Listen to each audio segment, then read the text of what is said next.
موضوع الدرس في قصة سيدنا إبراهيم عليه السلام وما فيها من الحكم والعبر سورة الممتحنة تفسير ابن كثير. الحمد لله رب العالمين والصلاة والسلام على أشرف الأنبياء وسيد المرسلين سيدنا محمد وعلى آله وأصحابه أجمعين.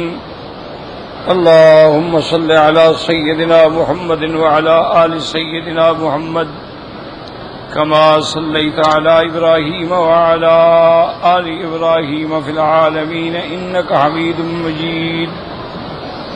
أعوذ بالله من الشيطان الرجيم. بسم الله الرحمن الرحيم. قد كانت لكم أسوة حسنة في إبراهيم والذين معه إذ قالوا لقومهم إنا براء منكم ومما تعبدون من دون الله كفرنا بكم وبدا بيننا وبينكم العداوة والبغضاء أبدا حتى تؤمنوا بالله وحده إلا قول إبراهيم لأبيه لأستغفرن لك وما أملك لك من الله من شيء ربنا عليك توكلنا وإليك أنبنا وإليك المصير ربنا لا تجعلنا فتنة للذين كفروا واغفر لنا ربنا إنك أنت العزيز الحكيم. لقد كان لكم فيهم أسوة حسنة لمن كان يرجو الله واليوم الآخر ومن يتول فإن الله هو الغني الحميد. سورۃ الممتحنہ میں ابتدائے سورت میں اللہ نے حکم دیا کہ میرے دشمنوں کو اور اپنے دشمنوں سے قلبی محبت نہ رکھو. اس لیے فرمایا کہ یا ایھا الذین آمنوا ایمان والو لا تتخذوا عدوی وعدوکم اولیاء نہ پکڑو میرے دشمنوں کو اپنے دشمنوں کو دوست. تلقون الیہم بالمودہ آپ ان کے ساتھ اظہار محبت کرتے ہیں.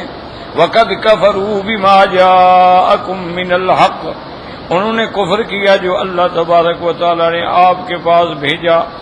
یخرجون الرسول وایاکم نکالا انہوں نے پیغمبر کو اور ایمان تم کو. کیوں؟ ان تؤمنوا باللہ ربکم کہ تم ایمان لائے اپنے اللہ تبارک و تعالی پر اس کی ربوبیت پہ. ان کنتم خرجتم جہادا فی سبیلی وابتغاء مرضاتی اگر تم نکلے اللہ کے راستے میں جہاد کے لیے اللہ کی رضا کے حصول کے لیے تو سرون الیہم بالمودہ تم خفیہ طریقے سے ان پر اپنی محبت کا اظہار کرتے ہو. وَأَنَا أَعْلَمُ بِمَا أَخْفَيْتُمْ وَمَا أَعْلَمْتُمْ اللہ فرماتے ہیں میں جانتا ہوں جو چھپاتے ہو جو ظاہر کرتے ہو. وَمَن يَفْعَلْهُ مِنْكُمْ تم میں سے جو بھی ایسا کرے گا کافروں سے دوستی کافروں سے محبت فقد ضل سواء السبیل اس نے سیدھے رستے کو گم کیا. ان یثقفوکم یکونوا لکم اعداء اگر ان کافروں کا تم پہ زور چلا تو یہ تمہارے دشمن ہیں.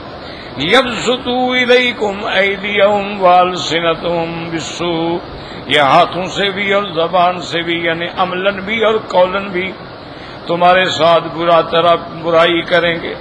وَوَدُّوا لَوْ تَكْفُرُونَ اور یہ تمنا کرتے ہیں کہ تم کافر ہو جاؤ یعنی اسلام چھوڑ دو. آگے اللہ نے ایک قاعدہ کلیہ بتلا دیا. لن تنفعکم ارحامکم ولا اولادکم ہرگز نفع نہ پہنچائیں گے تم کو تمہارے رشتہ دار اور نہ تمہاری اولادیں. یوم القیامت یفصل بینکم، قیامت والے دن اللہ تبارک و تعالی فیصلہ فرما دیں گے۔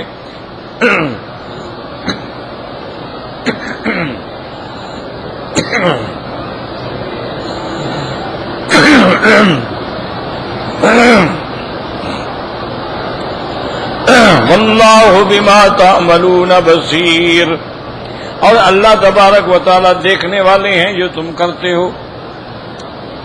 اب ان آیات میں اللہ نے سیدنا ابراہیم علیہ السلام کا قصہ مبارک بیان کیا ہے۔ جیسے کہ خلاصہ درس میں نے عرض کیا تھا کہ اللہ نے پورے قرآن میں 25 پیغمبروں کے نام لیے، باقی اللہ تبارک و تعالی نے علی سبیل الاجمال ذکر فرمائے ہیں۔ صحیح عدد جو ہے وہ نہ قرآن میں ہے اور نہ صحیح احادیث میں۔ سابقہ کتابوں کی روایات سے ملتا ہے کہ اللہ نے 1,24,000 پیغمبر بھیجے ہیں، لیکن کسی صحیح حدیث مبارک میں نہیں۔ تو ہمارا ایمان یہ ہوگا کہ اللہ نے جتنے پیغمبر بھیجے ہیں ہمارا ان پہ ایمان۔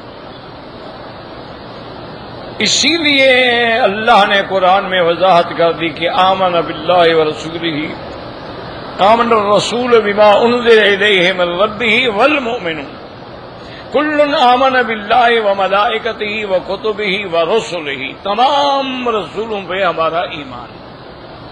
لا نفرق بین احد من الرسل، ہم تفریق نہیں کرتے کہ ایک پر ایمان لائیں اور ایک کا انکار کریں۔ جیسے یہودی موسیٰ علیہ السلام پہ ایمان لائے، عیسیٰ علیہ السلام کا انکار کیا، عیسائیوں نے عیسیٰ علیہ السلام پہ ایمان لائے، موسیٰ علیہ السلام کا انکار کیا۔ یہ شان امت محمد مصطفیٰ ہے کہ ہم تمام اللہ کے پیغمبروں پر ایمان رکھتے ہیں، تمام پیغمبر برحق ہیں، تمام انبیاء برحق ہیں۔ اللہ نے اجمالاً ذکر فرما دیا اور حضور کو بھی بتا دیا کہ منہم من قصصنا علیک، بعض وہ ہیں جن کا ہم نے آپ کو قصہ بیان کر دیا، ومنہم من لم نقصصہم علیک، اور ایسے بھی پیغمبر ہیں جن کا ہم نے آپ کو ذکر بھی نہیں فرمایا۔ تو بہرحال یاد رکھیں جن کا ذکر قرآن میں ہے وہ 25 ہے، اور سب سے زیادہ ذکر جو ہے 4 پیغمبروں کا ہے، حضرت آدم علیہ السلام، حضرت ابراہیم علیہ السلام، حضرت موسیٰ علیہ السلام، حضرت عیسیٰ علیہ السلام۔ ان کا ذکر جو ہے اللہ نے بار بار فرمایا اور مختلف صورتوں میں ذکر فرمایا، بڑی تفصیل سے ذکر۔ اس کی وجہ کیا تھی؟ اس کی وجہ یہ ہے کہ آدم علیہ السلام ہماری اصل ہے، کیونکہ ساری کائنات میں جو انسان ہیں یہ سب ولد آدم ہیں، تو اپنی اصل کے بارے میں آدمی کو معلوم نہ ہو تو پھر تو وہ زندگی میں کبھی کامیاب ہی نہیں ہو سکتا کہ بھی ہماری اصل کیا ہے۔ اس لیے اللہ نے آدم علیہ السلام کی پیدائش کہ اللہ نے ان کو اپنے ہاتھوں سے بنایا، اللہ نے ان میں روح پھونکا، اللہ نے ان کو اتنا مرتبہ دیا کہ مسجود الملائکہ بنایا، تمام ملائکہ نے ان کو سجدہ کیا، اللہ نے ان کو وہ علوم عطا فرمائے جو ملائکہ کو بھی نہیں عطا فرمائے، اللہ نے سب سے پہلے ان کو سکان جنت میں بنایا، اور پھر اللہ تبارک و تعالی نے حضرت آدم کی تانیث کے لیے ان کے بائیں پسلی سے بی بی حوا علیہ السلام کو پیدا فرمایا، اور ان دونوں کو اللہ نے جنت میں رہنے کا حکم فرمایا۔ تو ایک بہت بڑی تفصیل۔ پھر حضرت آدم علیہ السلام نے اس درخت کو چکھا، پھر اللہ نے ان کو جنت سے اتارا اور دنیا میں آئے، پھر دنیا میں آ کر اللہ نے ان سے تعمیر مدن کا کام لیا، اور ان کو دنیا کے اندر رہنا سہنا، کھیتی باڑی کاش سب چیزوں کا علم عطا فرمایا۔ پھر اسی سے ان کی نسل جو ہے آگے بڑھتی گئی بڑھتی گئی بڑھتی گئی۔ پھر حضرت نوح علیہ السلام کا زمانہ آیا 1000 سال کے بعد، پھر حضرت نوح علیہ السلام کی اولاد میں 3 بچے حام، سام اور یافس۔ پھر ان 3 میں سے اللہ نے ساری دنیا میں اپنی جتنی مخلوق ہے ان کو پیدا فرمایا۔ تو یہ 3 نوح علیہ السلام کی اولاد، اور نوح علیہ السلام پھر حضرت آدم علیہ السلام کی اولاد، تو لہذا اصل ہمارا جو ہے وہ حضرت آدم علیہ السلام۔ اور میرے آقا نے رحمت دو عالم نے صلی اللہ علیہ وسلم نے فرمایا کلکم بنو آدم و آدم من تراب، تم سب آدم کی اولاد ہو اور آدم کو اللہ نے مٹی سے پیدا فرمایا۔ تو یہ جو تخلیق کے مراحل ہیں یاد رکھو یہ مختلف ہیں۔ اللہ نے آدم علیہ السلام کو مٹی سے پیدا فرمایا، اللہ نے ملائکہ کو نور سے پیدا فرمایا، اللہ نے شیاطین اور جن جو ہیں ان کو آگ سے پیدا فرمایا، اور اللہ نے پھر اولاد آدم کو نطفے سے پیدا فرمایا کہ جو مرد و عورت کے درمیان اللہ نے ایک شرعی تعلق رکھا، اس سے اللہ نے جو پانی ٹپکا اس پانی سے اللہ تبارک و تعالی نے انسان، تو اب آگے جو سلسلہ ہے وہ زوجین سے چلا، اللہ تبارک و تعالی نے ہر چیز کے جوڑے بنا دی۔ پھر اللہ نے اپنی قدرت کا اظہار فرمایا کہ حضرت عیسیٰ علیہ السلام کو صرف والدہ سے پیدا فرمایا، ان کا والد کوئی نہیں تھا۔ حضرت جبریل علیہ السلام نے اللہ کے حکم سے پھونک ماری اور حمل ٹھہر گیا۔ تو یہ سارا کمال قدرت کا مظاہرہ ہے تاکہ دشمن یہ نہ کہہ سکے جی مادہ سے ہر چیز بنتی ہے، اس لیے اللہ نے کبھی نور سے مخلوق پیدا فرما دی، کبھی اللہ نے نار سے مخلوق پیدا فرما دی، کبھی اللہ نے مٹی سے پیدا فرما دی۔ یخلق ما یشاء، وہ جو چاہے پیدا فرمائے، جس چیز سے چاہے پیدا فرمائے وہ قادر ہیں۔ تو حضرت آدم علیہ السلام کا قصہ جو ہے وہ بڑا تفصیل سے۔ پھر دوسرا قصہ ہے سیدنا ابراہیم۔ سیدنا ابراہیم علیہ السلام کا قصہ مبارک بھی قرآن میں بڑی تفصیل سے، اور اللہ تبارک و تعالی نے فرمایا کہ ہم نے آدم علیہ السلام کے لیے امتحانات رکھے، لیکن حضرت ابراہیم ہر امتحان میں کامیاب ہوئے۔ تو ان کا بھی اللہ نے بڑا ذکر فرمایا ہے، حتیٰ کہ حضرت ابراہیم علیہ السلام کا مقابلہ جو تھا اپنے زمانے میں دو قوموں سے تھا۔ ایک قوم جو ہے وہ بت پرست تھی، اور ایک قوم جو ہے وہ ستاروں کی پرستش کرتی تھی۔ حضرت ابراہیم علیہ السلام نے دونوں کا مقابلہ کیا، دونوں کا رد کیا، وقت کے بادشاہ سے مناظرہ کیا، اس کو لاجواب کیا، بتوں کو عملاً توڑ ڈالا، پھر امتحان میں ڈالے گئے اور آگ میں ڈالے گئے، اور وہاں بھی امتحان میں کامیاب و کامران ہوئے حضرت ابراہیم علیہ السلام کہ اللہ کے فرشتے اللہ کے آگے رو پڑے کہ یا اللہ تیرا خلیل ہے، تیرا پیغمبر ہے، اور اتنا بڑا امام الموحدین ہے اور آگ میں ڈالا جا رہا ہے، تو آپ اس کی مدد فرمائیں۔ اللہ نے فرشتوں کو اجازت دے دی کہ جاؤ میرے ابراہیم کی مدد کرو۔ تمام فرشتے بڑا لمبا واقعہ آتے رہے، لیکن ابراہیم علیہ السلام نے فرمایا کہ مجھے تمہاری مدد چاہیے، لا حاجت لی الیک، مجھے نہیں چاہیے۔ یعنی یہ ہے کمال امتحان۔ آخر میں حضرت جبریل علیہ السلام آئے تو آپ نے فرمایا جبریل مجھے تمہاری مدد بھی نہیں چاہیے۔ تو حضرت جبریل علیہ السلام نے عرض کیا کہ یا خلیل اللہ، یا ابراہیم، چلو ہماری مدد نہیں مانگتے، حالانکہ ہم اللہ کے حکم کے بغیر نہیں آ سکتے، تو اللہ سے تو درخواست کرو، اللہ سے تو دعا مانگو، آپ تو بالکل خاموش بیٹھے ہوئے، اللہ سے بھی نہیں مانگتے۔ تو حضرت ابراہیم علیہ السلام مسکرائے اور پوچھا کہ جبریل مجھے ایک بات بتاؤ۔ اس نے کہا کیا بات؟ اس نے کہا یہ جو آگ بنائی گئی ہے، یہ جو منجنیق بنائی گئی ہے، اور انہوں نے مجھے منجنیق میں بٹھایا ہے اور رسا کھینچ کے آگ میں ڈالیں گے، اس ساری کاروائی کو اللہ کو علم ہے یا نہیں ہے؟ تو جبریل نے کہا حضرت اللہ کو تو ہر چیز کا علم ہے۔ تو انہوں نے کہا جب اللہ جانتے ہیں کہ میرے خلیل کو جلایا جا رہا ہے، تو اگر وہ میرے جلانے پہ راضی ہے، میں جلنے پہ راضی ہوں۔ یہ ہے محبت، ایسے تو نہیں خلیل اللہ، ایسے تو نہیں اللہ نے لقب دے دیا ہے نا خلیل اللہ، اللہ کا دوست۔ ایک تو مطلق دوستی ہے نا، ہر مومن اللہ کا دوست ہے، اولیاء اللہ کا اور زیادہ خاصا مرتبہ ہے، لیکن یہ تو مرتبہ اتنا بڑا ہے کہ اللہ نے ان کو خلیل کا لقب دیا ہے، اور یہ لقب آسان نہیں ہوتا ہے۔ تو یہ مقام خلیل ہے۔ انہوں نے کہا جبریل کیا بات کرتے ہو؟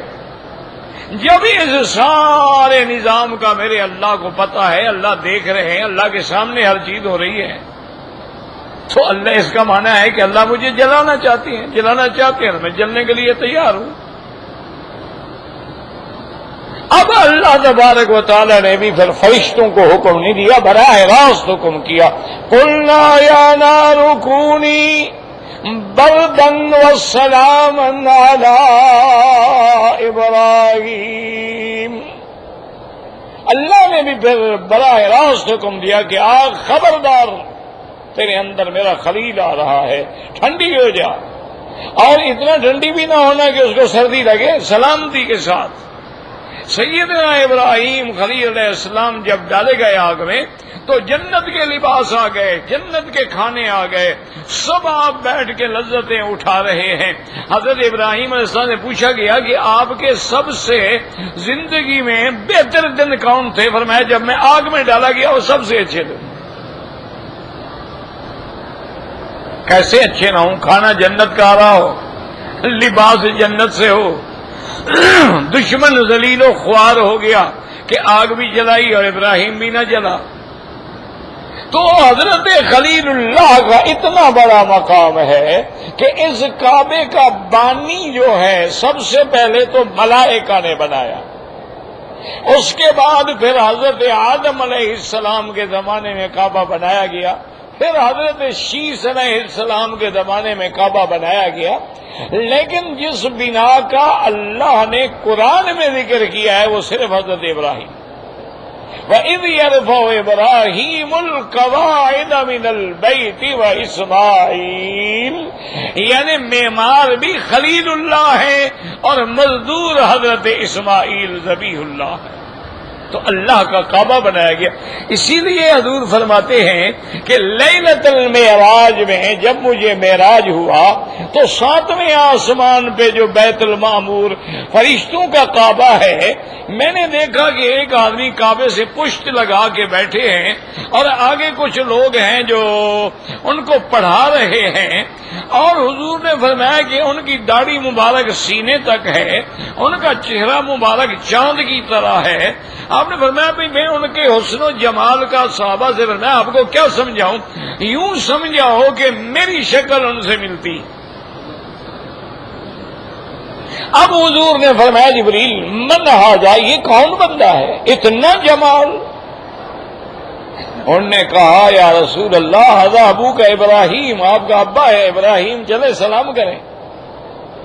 تو حضور صلی اللہ علیہ وسلم فرماتے ہیں کہ میں آیا اور میں نے سلام کیا، انہوں نے بھی مجھے سلام کا جواب دیا کہ مرحبا بالابن الصالح والنبی الصالح، میں اپنے بیٹے صالح اور نبی صالح کو سلام کا جواب کہتا ہوں۔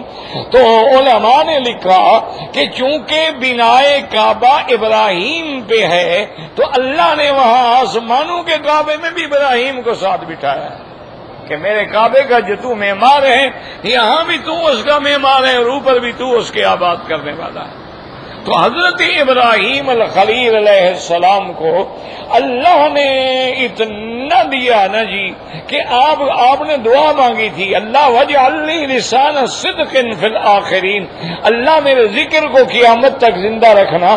اللہ نے فرمایا خلیل اللہ ہم تیرے ذکر کو قیامت تک زندہ رکھیں گے، جو کعبے میں حج پہ آئے گا وہ تیری ندا پہ آئے گا، جو مقام ابراہیم کے پیچھے نماز پڑھے گا تو ابراہیم کو یاد کرے گا، جو حتیم میں آئے گا تو مصلی اسماعیل کو یاد کرے گا، جو زمزم پیے گا تو حضرت اسماعیل کو یاد کرے گا، جو صفا مروہ دوڑے گا تو ام اسماعیل کو یاد کرے گا، جو جمرات پہ کنکریاں مارے گا تو سنت ابراہیم کو یاد کرے گا، جو حج میں قربانی دے گا تو سنت ابراہیم کو یاد کرے گا۔ قیامت تک حج ہوگا اور ہر جگہ ابراہیم علیہ السلام کا ذکر ہوگا۔ اللہ نے آپ کو ایسی شان عطا فرمائی۔ اور دوسرا جو اللہ نے انعام فرمایا وہ یہ تھا کہ اللہ نے فرمایا کہ میرا خلیل نماز تو میں نے فرض کی امت محمد مصطفیٰ پر، لیکن اس کی نماز کی حالت میں نے تیرا ذکر بھی باقی رکھا ہے کہ جب تک امت محمد مصطفیٰ نمازیں پڑھتی رہے گی تو وہ یہ درود پڑھے گی کہ اللہم صلی علی محمد وعلی آل محمد کما صلیت علی ابراہیم وعلی آل ابراہیم فی العالمین انک حمید مجید۔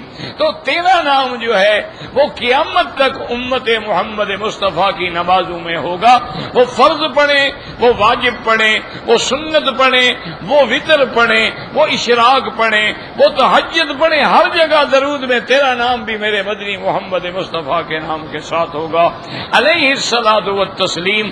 تو اللہ نے حضرت خلیل کو مقام دیا۔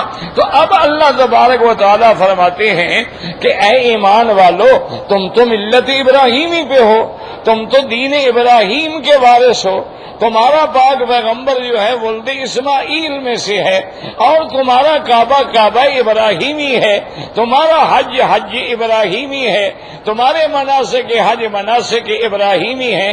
تو حضرت ابراہیم نے کافروں سے کیا کیا؟ انہوں نے تو اللہ کے لیے تمام کافروں سے تعلق ختم کر دیا، بادشاہوں سے ٹکرا گئے، اپنے خاندان کو چھوڑ دیا، اپنے والدین کو چھوڑ دیا، اور تم حضور کی امت میں ہونے کے بعد کافروں سے دوستی رکھتے ہو، ملت ابراہیمی کے وارث بنتے ہو تو اس کے طریقے پہ چلو کہ ابراہیم علیہ السلام نے تو اپنے باپ کو چھوڑ دیا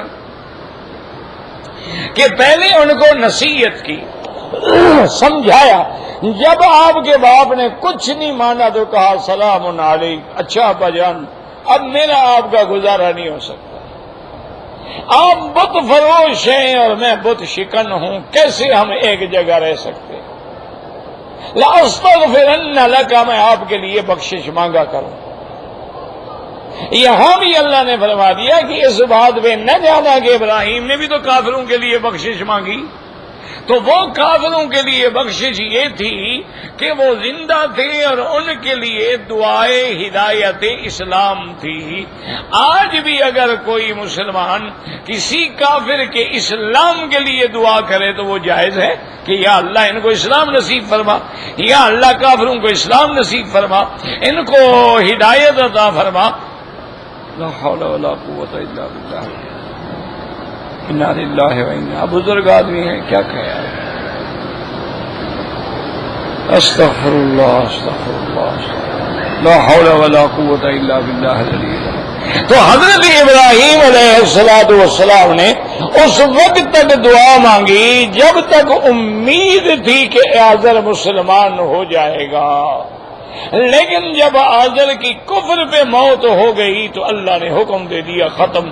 وما كان استغفار ابراہیم لأبیہ الا عن موعدۃ وعدہا ایاہ فلما تبین له انہ عدو للہ تبرأ منہ۔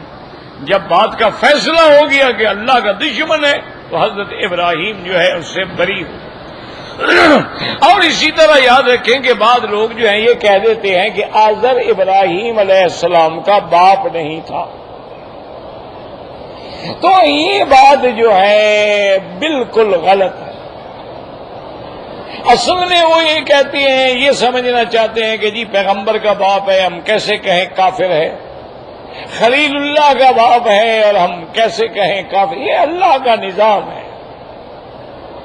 اللہ تبارک و تعالی چاہیں تو نوح علیہ السلام جیسے پیغمبر کے گھر میں بیوی کافرہ ہے،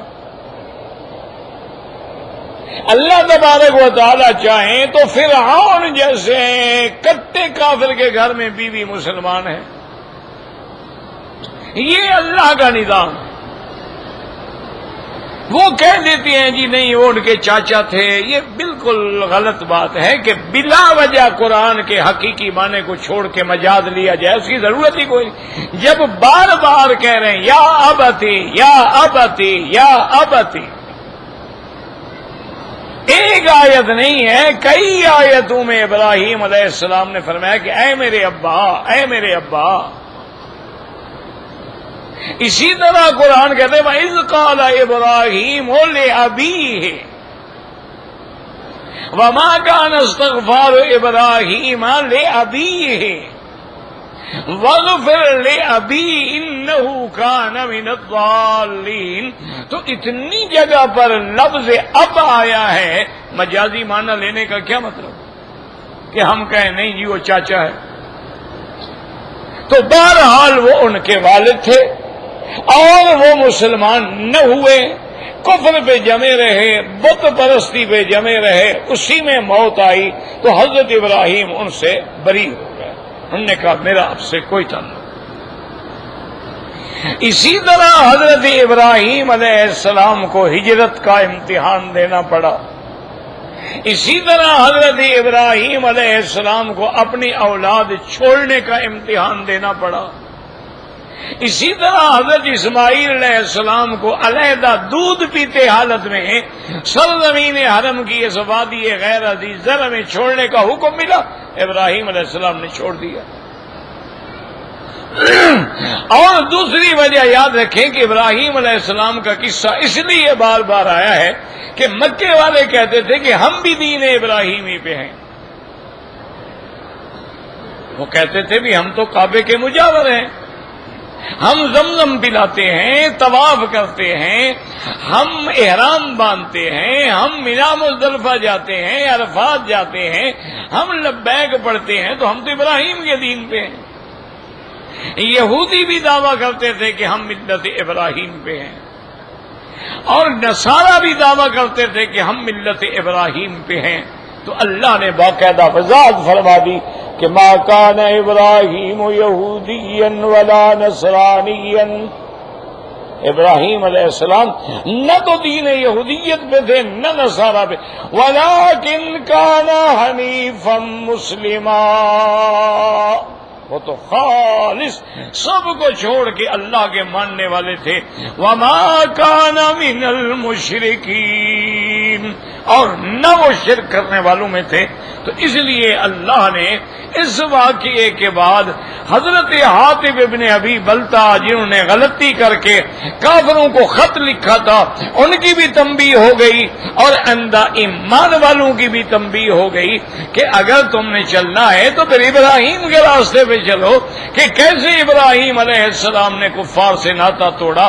تو مسئلہ یہ نکلا کہ کوئی مسلمان کلمہ پڑھنے والا کبھی کسی کافر کو اپنا دوست نہ سمجھے، اور نہ ان سے دلی تعلق رکھے، اور نہ مسلمانوں کو نقصان پہنچانے کے لیے ان کے ساتھ علاقہ قائم کرے، بلکہ ہاں ایک ہے معاملات، تجارت ہے، کاروبار ہے، یہ جائز ہے۔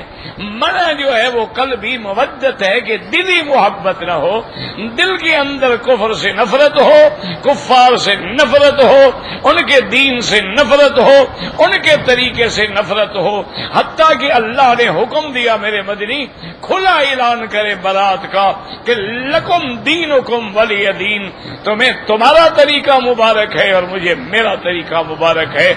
اور اللہ نے فرمایا کھل کے نام لے کے کہیں یا ایھا الکافرون لا اعبد ما تعبدون، میں ہرگز عبادت نہیں کر سکتا ان چیزوں کی جن کی تم عبادت کرتے ہو۔ تو برات عن الکفر جو ہے وہ بھی ضروری ہے، برات عن المشرکین جو ہے وہ بھی ضروری ہے، ترک موالات جو ہے وہ بھی ضروری ہے، اور کبھی کفر پہ بھروسہ نہ کریں۔ تمام دنیا کا کافر اسلام کو مٹانے کے لیے ایک ہو جاتا ہے، الکفر ملت واحدہ، یہودی بھی مل جائیں گے، نصرانی بھی مل جائیں گے، ہندو بھی مل جائیں گے، آپس میں لاکھ دشمنی ہو لیکن مسلمانوں کے مقابلے پر وہ ایک ہو جاتے ہیں۔ تو اسلام ہمیں یہ بتلاتا ہے کہ ان سے دوستی نہ رکھو، اور ان سے کبھی نفع کی امید نہ رکھو، اور ان سے تم اپنا غلبہ اور عزت نہ ڈھونڈو۔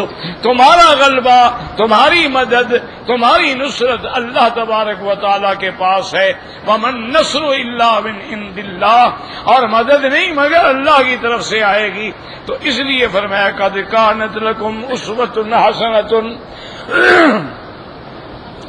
فی ابراہیم والذین معہ اسوۃ، یاد رکھو اسوا اسوا اس میں دو قراتیں ہیں، بعض علماء نے اسوۃ پڑھا ہے، بعض علماء نے اسوۃ پڑھا ہے طریقہ، حسنۃ فی ابراہیم والذین معہ، کیا مانا جو ایمان لائے ابراہیم علیہ السلام کے ساتھ، ان کا طریقہ کیا تھا؟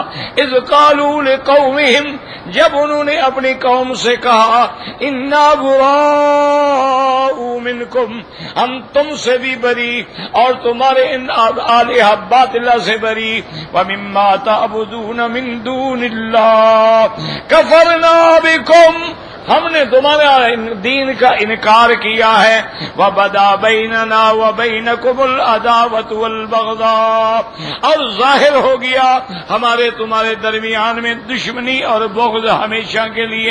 یاد رکھو یہاں دو لفظ ہیں، ایک عداوت ہے اور ایک بغضاء ہے۔ تو بعض علماء نے فرمایا یعنی ہم قولی طور پر بھی ان کے دشمن اور فعلی طور پر بھی ان کے دشمن ہیں۔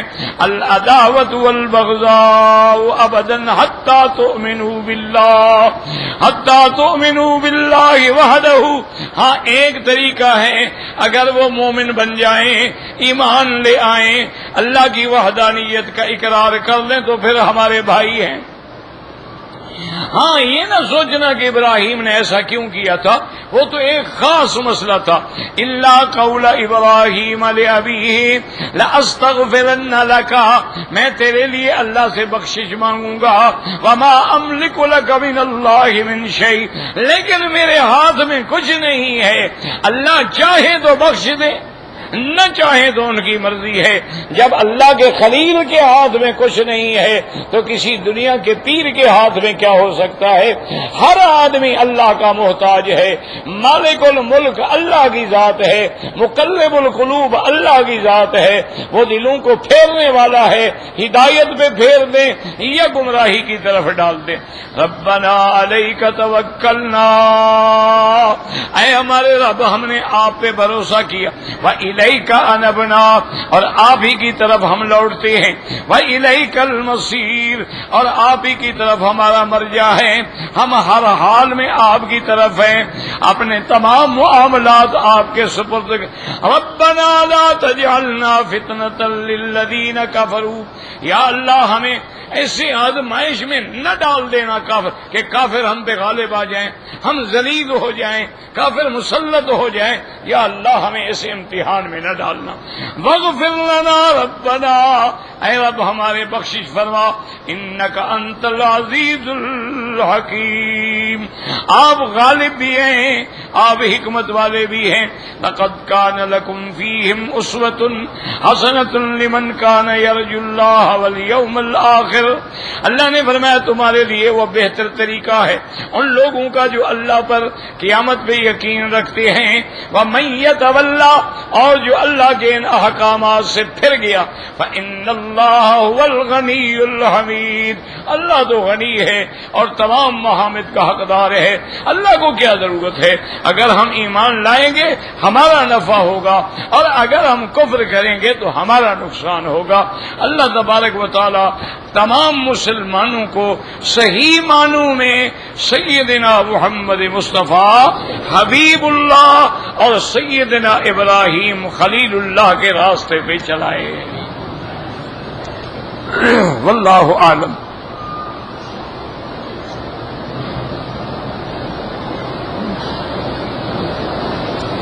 ایک بیمار اڑنے سے مجبور کوئی کبوتر جو ہے کسی گاڑی کے نیچے، اس کی کوئی نیت نہیں ہے، اللہ کے بندے کوئی گناہ نہیں ہے اس میں۔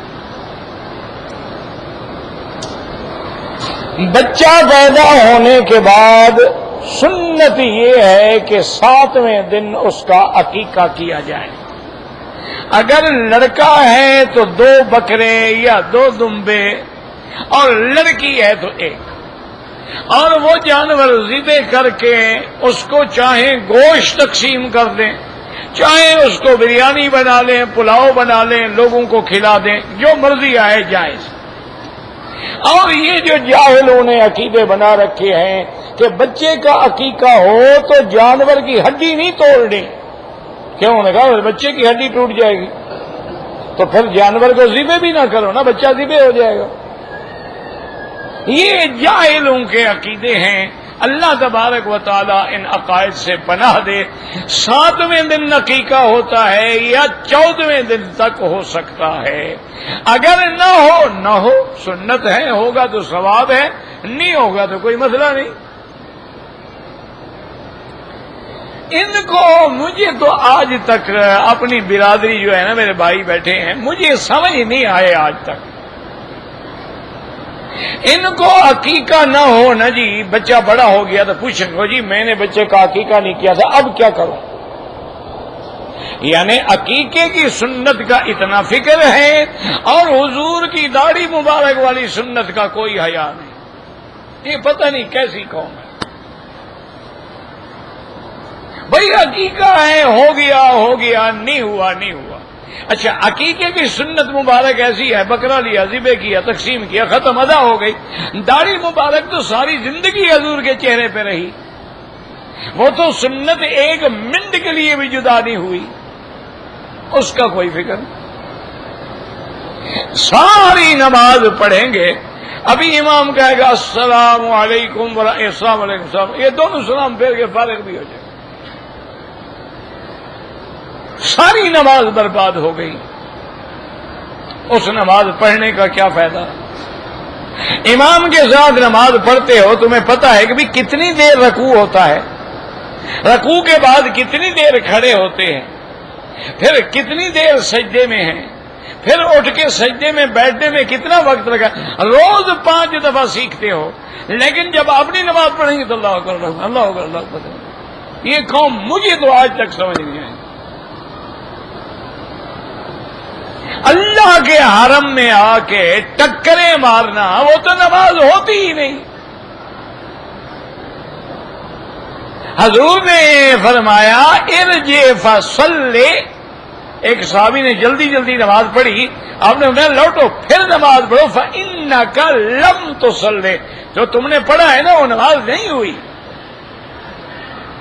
اور ہمارے ہر آدمی کا الا قلیل من عبادی الشکور۔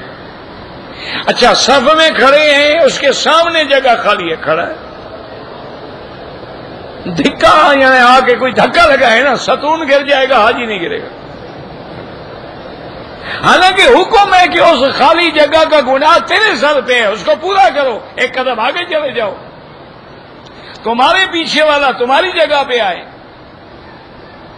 الاول فالاول، صفوں کو پورا کرو، صفوں کے درمیان میں فاصلہ نہ چھوڑو، پاؤں کے ساتھ پاؤں ہو، گٹے کے ساتھ گٹا ہو، کندھے کے ساتھ کندھا ہو، ایسی صفیں بناؤ جیسے ملائکہ صفیں بناتے ہیں۔ لیکن کوئی احساس نہیں، عمرے پہ آئے ہیں، لاکھوں روپے خرچ کیے ہیں۔ کل ایک آدمی نے پوچھا، عمرے پہ آیا، اچھا خاصا سمجھدار آدمی، صفا مروہ پہلے دوڑا، طواف بعد میں کیا، اور جب تک طواف نہ کرو صفا مروہ دوڑنا جائز ہی نہیں ہے۔ اور صفا ہمیشہ طواف کے بعد ہوتی ہے، لیکن اس نے 1 لاکھ عمرے پہ خرچ کیا، ہوٹل کا پیکج بھی لے لیا، 2 روپے کی کتاب لے کے عمرہ کا طریقہ نہیں پڑھا کہ میں نے عمرہ کیسے کرنا ہے۔ ہر زبان میں کتابیں موجود ہیں، اچھا ہر مسلک کی کتابیں موجود ہیں، اور حج عمرے کے اندر تو الحمدللہ کوئی ایسا جھگڑا بھی نہیں ہے دیوبندی کا، بریلوی کا، فلاں کا کوئی مسئلہ ہی نہیں۔ سب کے نزدیک احرام باندھنا ہے، طواف کرنا ہے، صفا دوڑنا ہے، سر مڈانا، السلام علیکم، کسی کا جھگڑا بھی نہیں ہے، لیکن نہیں ہے، سمجھنے کے لیے بھی تیار نہیں ہے۔ اگر بچہ ہے تو کیا 2 بکرے یا 2 بکریاں، 2 جو مرضی آئے کریں، یہ تھوڑا ہے کہ لڑکا ہو تو بکرا ذبح کرو، لڑکی ہو تو بکری ذبح کرو، یہ کوئی مسئلہ نہیں۔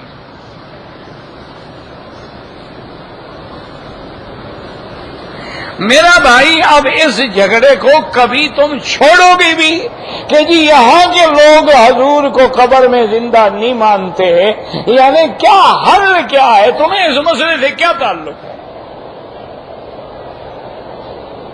یہ کلمہ شریف کا جز ہے قبر میں ہم سے پوچھا جائے گا تیرا کیا عقیدہ تھا، حشر میں اللہ پوچھیں گے کہ تمہارا کیا عقیدہ تھا، انبیاء زندہ ہے یا نہیں ہے، مکے والوں کا کیا تھا، مدینے والوں کا کیا تھا، تم سے پوچھیں گے۔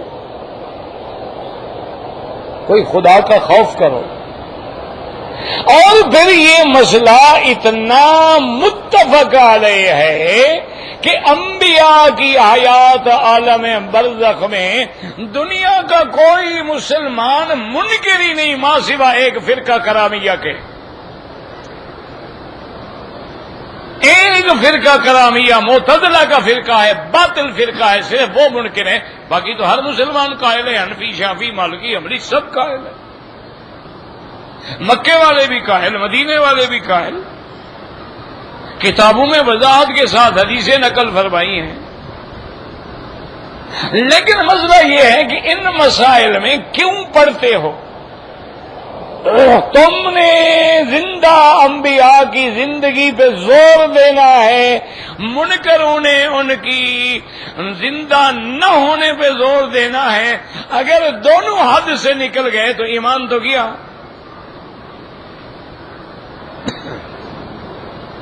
اب دیکھیں نا کہ ہمارے بعض لوگ جو ہیں وہ اتنا آگے بڑھ گئے ہیں، وہ کہتے ہیں جی انبیاء ہوں یا اللہ کے اولیاء ہوں، وہ تو ہمارے گھر میں بھی آتے ہیں، ہمارے میلاد کی مجلسوں میں بھی آتے ہیں، وہ اتنا بڑھ گئے۔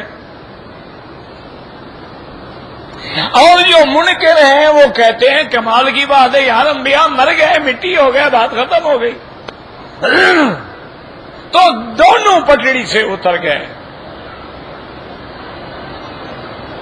دونوں افراد و تفرید کا شکار ہو گئے۔ اللہ فرماتا ہے شہید زندہ ہے، ہمارا ایمان ہے۔ اور جب شہید تیسرے درجے کا آدمی زندہ ہے تو پہلے درجے کا آدمی کیسے زندہ نہیں؟ اور پھر صحیح حدیث ہے جو ابو داؤد میں ہے کہ ما من مسلم یسلم علیہ، جب کوئی مسلمان میری مزار پہ آ کے سلام پڑھتا ہے میں اس کے سلام کا جواب دیتا ہوں۔ تمہیں اگر اللہ نے حضور کے جواب سے محروم رکھا ہے تو تم جانو، تمہارا کام جانے۔ ایک آدمی ہے، مجھے پتا تھا کہ یہ حضور کے سلام سننے کا قائل نہیں ہے، کہتا ہے جی مولوی صاحب یہ بتائیں حضور سلام سنتے ہیں؟ میں نے کہا تمہارا نہیں سنتے۔ بڑا خوش ہو گیا، کہتا مکی صاحب کہتے ہیں نہیں سنتے۔ بڑا خوش میری جان چھوٹ گئی۔ میں نے کہا تمہارا نہیں سنتے، کیا کرا مکی صاحب تو کہہ رہے ہیں نہیں سنتے۔ اس شریف آدمی کو سمجھ نہیں آئی کہ تم تو منکر ہو، تمہارا کیوں سنیں گے؟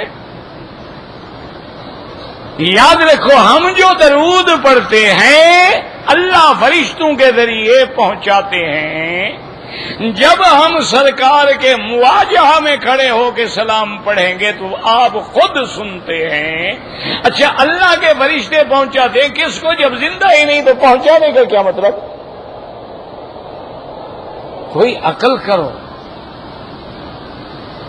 اور اس سے بڑی گواہی ہوگی کہ حضور نے فرمایا اسرا کی رات میں میں نے مکہ اور بیت المقدس کے درمیان میں عند الکثیب الاحمر ایک سرخ ریت کا بڑا ٹیلا تھا، اس کے ساتھ قبر تھی، مجھے اللہ نے وہ قبر دکھائی اور میں نے آنکھوں سے دیکھا کہ موسیٰ علیہ السلام کھڑے ہو کے نماز پڑھ رہے تھے۔ اب حضور کی گواہی پر بھی کہتے ہیں جی یہ تو معجزہ ہے۔ کس کا معجزہ؟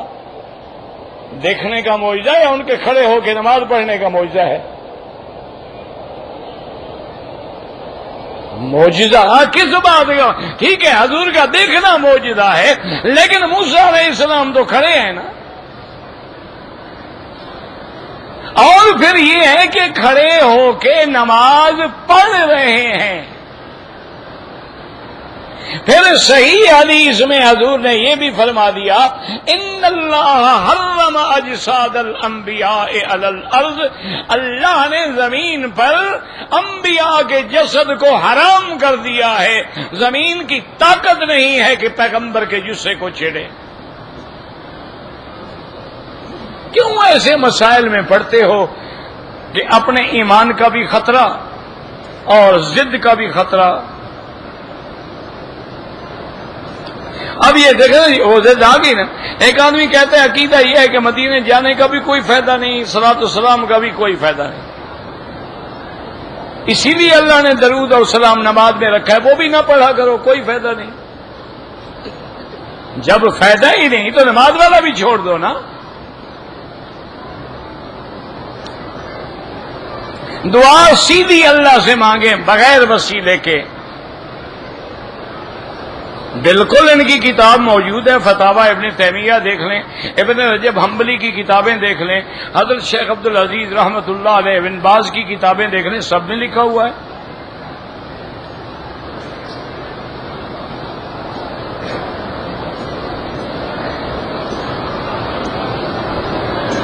اگر عورت بوڑھی ہے، کوئی غیر محرم اس کو ویل چیئر پہ طواف کرا دے، کوئی حرج نہیں.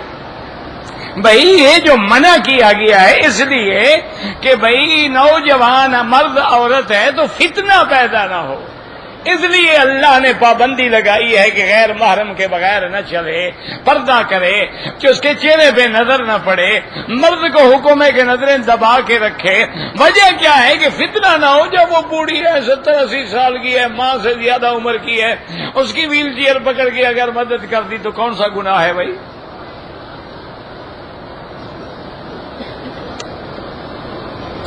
میرا لڑکا بیمار ہے، اللہم اشفنا واشف مرضانا ومرضى المسلمین.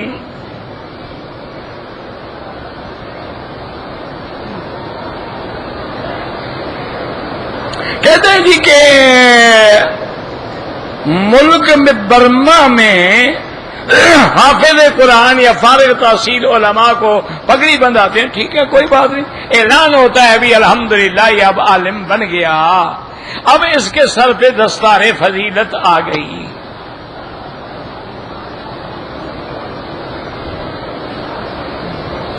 کہتے ہیں جی بعض لوگ نماز میں کھڑے رومال نکالتے ہیں، ناک صاف کرتے ہیں، اللہ ہدایت دے بس، اور ہم کچھ نہیں کہہ سکتے.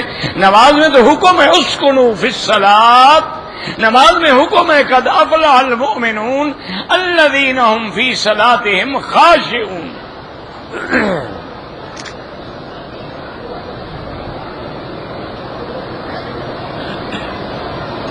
بالکل اگر آگے جگہ خالی ہے، سینہ نہ پھرے، 1 قدم 2 قدم آگے چلے جائیں، بالکل ٹھیک ہے، ثواب ہوگا. اگر کوئی آدمی جدے سے دوستوں کو ملنے کے لیے آیا ہے، اس کے لیے عمرہ کرنا کوئی ضروری نہیں. کہتے ہیں جی کہ اگر کوئی بندہ دوسری شادی کرنا چاہتا ہے اور پہلی بیوی راضی نہیں ہے، پہلی بیوی کبھی راضی ہوتی ہے یار، یہ بھی کوئی عقل کی بات ہے؟ پہلی بیوی کیسے راضی ہو سکتی ہے کہ اس پر عورت کی دشمن ہے، مرد عورت کا دشمن نہیں ہے. یاد رکھو، مرد 4 کو پناہ دینا چاہتا ہے، وہ ظالم دوسری کو برداشت نہیں کرتی. تو عورت کا دشمن کون ہے، مرد ہے یا عورت ہے؟ بہرحال شریعت میں اس کی اجازت کی کوئی ضرورت نہیں. جو ہمارے اکابر فوت ہو گئے بالکل عمرہ کر کے ان کو ثواب پہنچائیں، جو زندہ ہیں ان کے لیے دعا کریں. 8.25 تولے سونا قیمت لگا کے 2.5% زکوٰۃ دیں. کہتے ہیں جی کہ جب جنازہ لے کے آتی ہیں تو پاؤں کعبے کی طرف ہوتے ہیں، ٹھیک ہے، تاکہ کھڑا ہو تو چہرہ کعبے کی طرف ہو. چاندی کی انگوٹھی پہن سکتے ہیں 3-3.5 ماسے تک. فجر اور عصر کی اذان کے بعد اگر نماز قضا ہے تو پڑھ سکتے ہیں. حتیم میں اگر ہم فرض نماز پڑھیں، بالکل کوئی نماز پڑھو ہو جاتی ہے.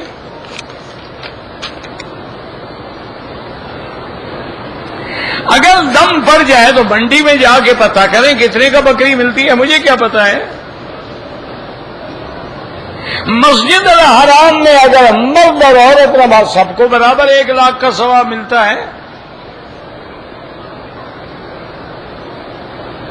دوران خطبہ بیٹھ جانے کے دلائل قوی ہیں کہ خطبے میں جب ہمیں دوسرے کو تبلیغ کرنے کا حق بھی نہیں ہے. حضور نے فرمایا اگر کوئی آدمی شور کر رہا ہے، اس کو تم نے کہا بھی چپ کرو، تیرا ثواب بھی ختم ہو گیا. تو جب اتنا کہنے کا بھی حق نہیں ہے تو معنی یہ ہے کہ وہ سننا ہم پر واجب ہے.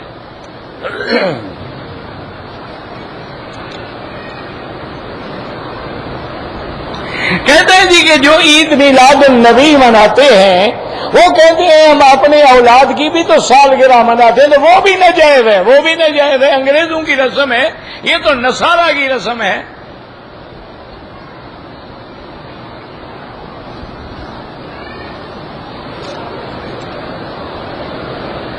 داڑھی جو ہے وہ واجب ہے، پہلی دفعہ کٹائے گا صغیرہ ہے، بار بار کٹائے گا تو کبیرہ ہے، اور آدمی فاسق و فاجر ہو جاتا ہے.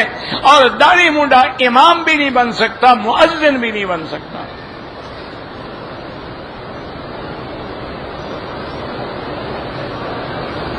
واجب وہ ہوتا ہے جو حضور نے کبھی سفر میں بھی نہیں چھوڑا، یعنی فرض سے کم ہے، سنت سے زیادہ ہے. اگر کوئی چائے پیے پھونک مار کے، تمہاری مرضی ہے، پھونک مار کے پیو یا ویسے رکھ کے پیو. ویسے بہرحال کہتے ہیں کہ کراہت ہے، کیونکہ آدمی کے منہ سے بعض اوقات روائے کریہہ بھی تو آ سکتی ہیں نا. اگر احرام کی حالت میں خوشبو والے صابن سے ہاتھ دھو ڈالے، 2-4 ریال خیرات کر دیں.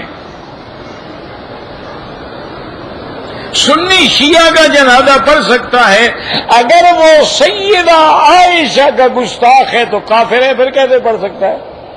اگر وہ سیدنا ابو بکر پہ تبرہ کرتا ہے تو کافر ہے، کافر کا جنازہ ہوتا ہی نہیں. کہتے جی کہ آپ کے شاگرد جو ہیں چھوٹی چھوٹی باتوں پہ لڑتے ہیں، اللہ ہدایت دے. دستار بندی کے بعد کافر رئیس، مجھے نہیں پتا کافر رئیس کیا ہے.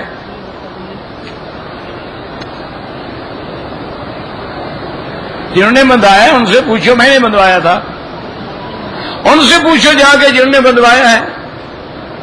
قربانی کے جانور کے لیے ہوئی ہے کہ سالم ہو، لنگڑا نہ ہو، اندھا نہ ہو، سینگ ٹوٹے ہوئے نہ ہوں، وہی دم میں ہے.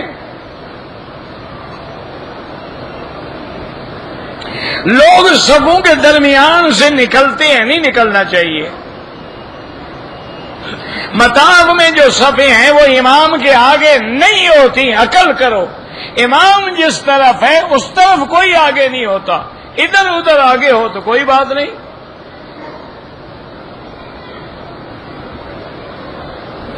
درمیانے طواف میں کھجور کھا لی، کوئی حرج نہیں.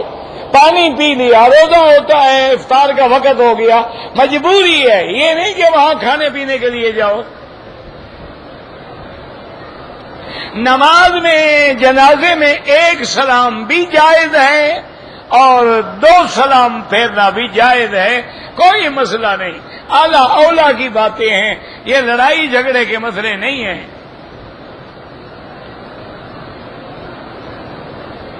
ایک آدمی کو بینک کی عمارت کے مرمت کا ٹھیکہ ملا، کوئی بات نہیں، آپ نے تو مزدوری کا پیسہ لینا ہے نا، وہ آپ کے لیے حرام نہیں ہے. حجر اسود جنت کا پتھر ہے. اگر ہمارے طواف کے چکر یاد نہ رہے، 7 کے 8 ہو جائے، اللہ قبول کرے، کوئی مسئلہ نہیں. اگر کوئی آدمی کاروبار کرنے کے لیے یا مکان خریدنے کے لیے بینک سے قرضہ لیتا ہے، بالکل حرام ہے. وہ سود کے بغیر کہاں قرضہ دیں گے؟ ایک طریقہ ہوتا ہے اسلامی، وہ یہ ہوتا ہے کہ وہ مکان بینک پہلے خود خریدتا ہے. اس نے 10 لاکھ میں یہ مکان خرید لیا، اب مکان کے کاغذ بینک کے نام. اب آپ جاتے ہیں جی کہ مجھے یہ مکان دو، نے کہا جی ہم تو اس کا 12 لاکھ لیں گے، لیکن پیسے آپ ہمیں قسطوں سے ادا کر دیں 2 سال بعد 4 سال بعد. وہ جائز ہے، کیونکہ وہ چیز ان کے ہاتھ میں ہے، وہ بیچی ہے انہوں نے. ایک ہے کہ پیسے لے کے اس پہ سود دینا، وہ تو حرام ہے.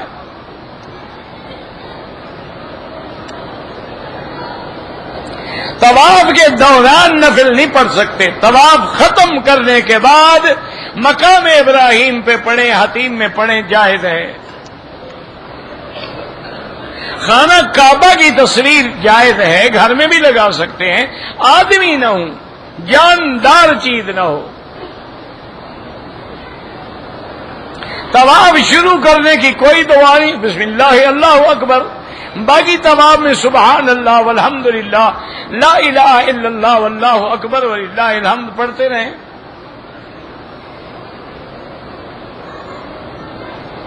اگر ایک آدمی ہندوستان سے آیا ہے، اس نے عمرہ کر لیا، پھر بعد میں وہ جہرانہ گیا لیکن وہاں سے احرام نہیں باندھا، کوئی حرج نہیں۔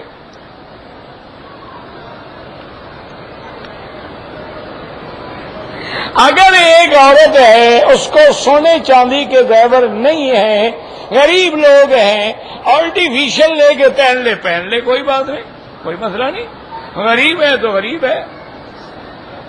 ربنا تقبل منا انک انت السمیع العلیم۔ اگر احرام پہ جوس گر جائے دھو ڈالو، اور کیا ہے؟ ربنا تقبل منا انک انت السمیع العلیم وتب علینا انک انت التواب الرحیم۔ لا الہ الا اللہ العلیم الحلیم، لا الہ الا اللہ الحلیم العظیم، لا الہ الا اللہ رب العرش العظیم، لا الہ الا اللہ رب السماوات ورب الارض رب العرش الکریم۔ اللهم انا نسألك موجبات رحمتك وعزائم مغفرتك، اللهم لا تدع لنا ذنبا الا غفرت، ولا هما الا فرجت، ولا عيبا الا سترت، ولا كربا الا نفست، ولا ضالا الا هديت، ولا فسادا الا اصلحت، ولا مريضا الا شافيت، ولا عدوا ظالما الا اهلكت، ولا حاجة من حوائج الدنيا والآخرة الا قضيتها ويسرتها يا ارحم الراحمين، يا ارحم الراحمين، يا ارحم الراحمين۔ ربنا آتنا في الدنيا حسنة وفي الآخرة حسنة فقنا عذاب النار۔ صلی اللہ تعالی علی خیر خلقہ سیدنا محمد وعلی آلہ واصحابہ اجمعین۔ اللہم صل علی سیدنا محمد وعلی آل سیدنا محمد وبارک وسلم۔